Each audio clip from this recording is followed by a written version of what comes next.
Oh yeah, well, just come off another ban. Thanks YouTube.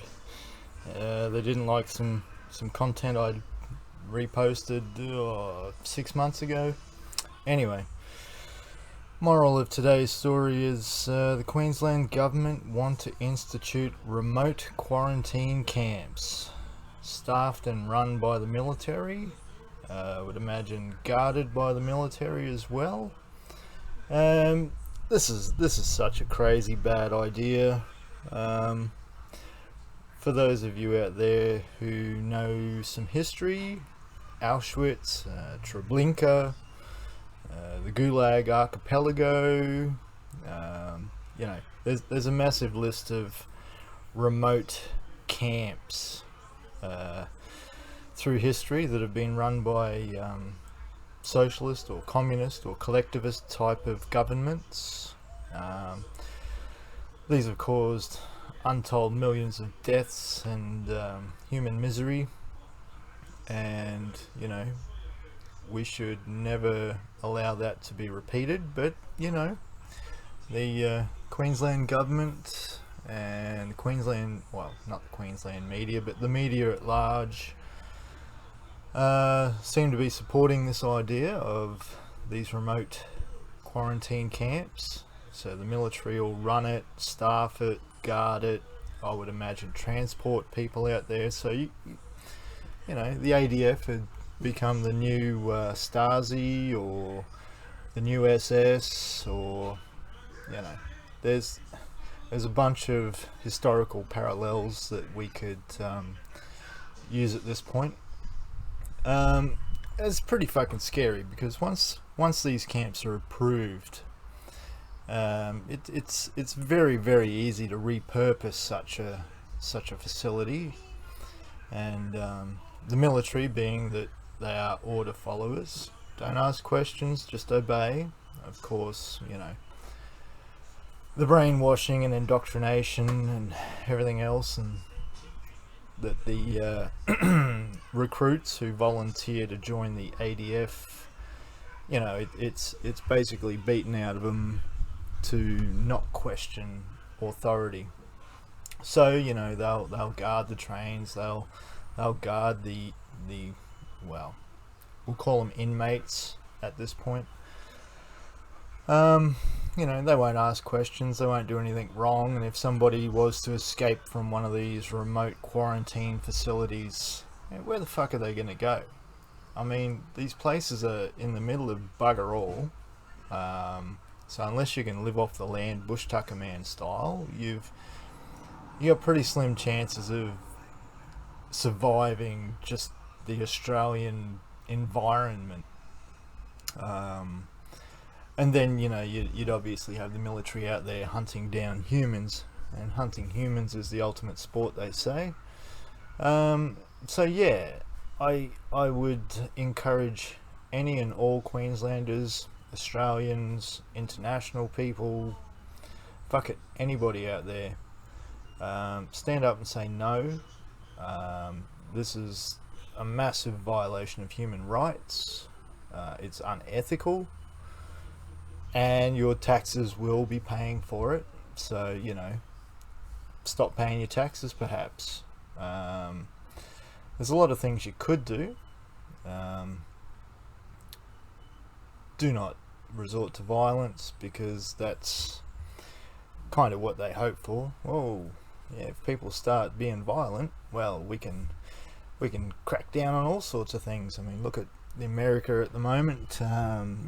Trump and Twitter and the internet at large, the bannings, the websites being shut down, freedom of speech is a distant memory.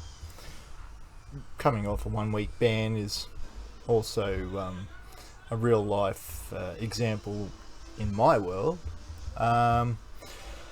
So yeah, understand that remote camps are going to be a big problem in the future.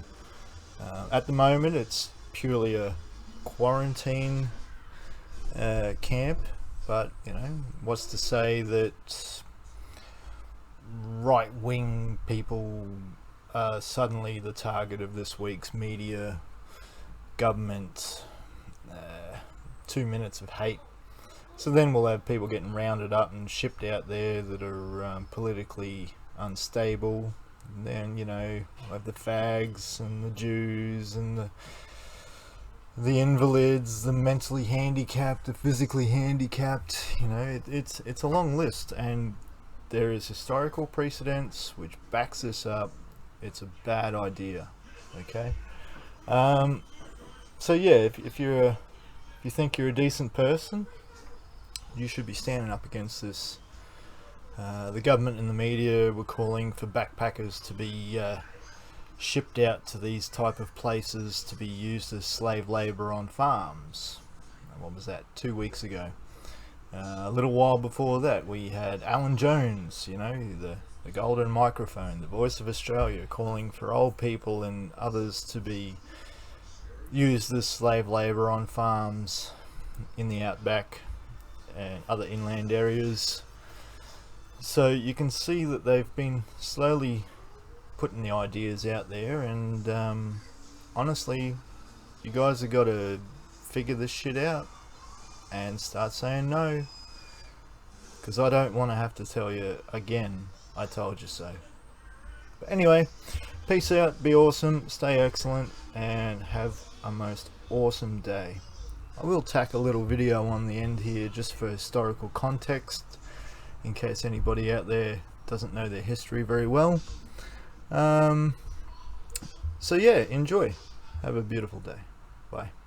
כשהגענו לטריבלינקה, אני, אמי ואחיותיי, 3 אחיות יותר קטנות ממני, הוציאו אותנו מהקרונות בזעקות ובמכות, והפרידו מיד את אמא שלי ואחיות נשים לחוט, שמאלה ומימינה. ראיתי שלטים כשישבתי על החול, שלטים שהראו מכאן נוסעים לביאליסטוק, מכאן נוסעים לפשמיש, מכאן נוסעים לאוקראינה, שאנחנו באנו שם לטרנזיט, וכל הדבר שאנחנו צריכים לעשות להישמע לפקודות של הגרמנים, ואנחנו ניסע, אתם זאת אומרת, הגרמנים, אתם תיסעו בקרנות למחוז חפציכם, מי שרוצה לביאליסטוק, מי שרוצה לפשמיש, מי שרוצה לכאן, יבואו קרנות ויקחו אותם. אבל זו הייתה הונאה. קודם כל, הם שלחו את הנשים לתאי הגזים. הכניסו אותם לצריף, התפשטו, גזזו להם את השערות, וכשהיו גמורות כבר, אז עם מכות רצח הוציאו אותם מהצריף להימלשטרסה. קודם אנשים, הימלשטרסה זה הדרך לשמיים. ככה הגרמנים קראו לזה, או שלוח או הימלשטרסה. זה היה דרך 2-3 מטר אולי, מגודר משני הצדדים ומוסווה עם ענפים שלא ראו שום דבר מה שנעשה. ובתוך השלוח הזה, בתוך ההימלשטרסה, עמדו גרמנים, אוקראינים עם כלבים, והם נשכו בכל חלקי העבר של אנשים, ונכנסו לתאי הגזים. הגז בפנים לא היה ציקלון כמו בבירקנאו, אלא פשוט מאוד ממנוע רוסי, מטנק רוסי. אז זה הריל, חנק את האנשים אחרי 25 דקות, כולם היו נחנקים. נורא היום היה לשמוע את הזעקות ואת הייסורים של האנשים ושל הילדים, וזעקו מה מטאטה, ואחרי כמה דקות נחנקו. היה שם גרמני, גוסטף מינסברגר, הוא היה אחראי על תאי הגזים, על הקלפות האלו. הוא עלה על הרמפה, הוא שמע, aufmachen, לפתוח, alles schlaft, כולם ישנים. מתי שפתחנו את הדלת הזאת, ובפנים היה בערך, אני אומר בערך 400 איש, 350, כולל הילדים. הם היו כולם עומדים, וכשפתחנו הדלת, הראשונים נפלו. ואחר כך היה לנו יותר קל להוציא אותם. אני מוכרח להגיד את זה, בונו שלמה. כשהוצאתי את הגוויות וזרקתי אותם למטה, בלשון גסה, עם ברירה, מעטי הגזים הייתה רמפה, הייתי חייב לזרוק אותם למטה, ושם לקחו אותם עם האלונקות. כמעט כל אחד ואחד, ודיברנו מהרופאים גם בארץ, כל אחד נאנח, הוציא את האוויר האחרון, כי זה לא היה גז מרעיל, זה היה עשן רק. מאחורי תאי הגזים היה להם חדר אחד, ושם היו 4 או 5 בחורים על תאי הגזים. קראו להם דנטיסטים. הם עמדו מתאי הגזים עד לבור. איזה 3-4 דנטיסטים עם קערה, מים, ואני נעצרתי, הוא פתח את הפה עם המלקחיים שלו וחיפש והוציא את שני הזהב או משהו אחר. וככה שהלכנו עם הגבייה וזרקנו אותה לבור, וזהו היה הסיבוב שעשינו עוד פעם על יד הדנטיסטים. אז הבאגר, אמרתי לך, מה זה באגר? זה המנוף שהוא חפר. אז היה לו שני תפקידים.